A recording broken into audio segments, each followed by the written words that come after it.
Bom,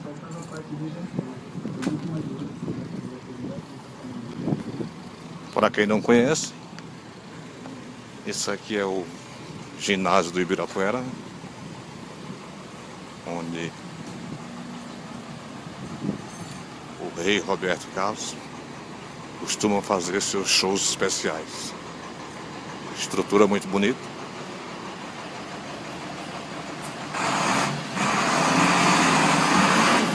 Já tem um cartaz anunciando o show do rei, inclusive da sigla lá, RC. Geralmente lota mesmo.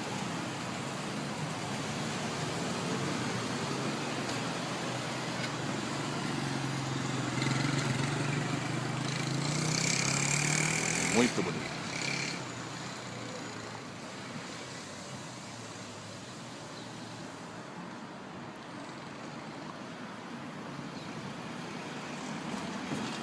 E é isso aí, gente. Por hoje é só.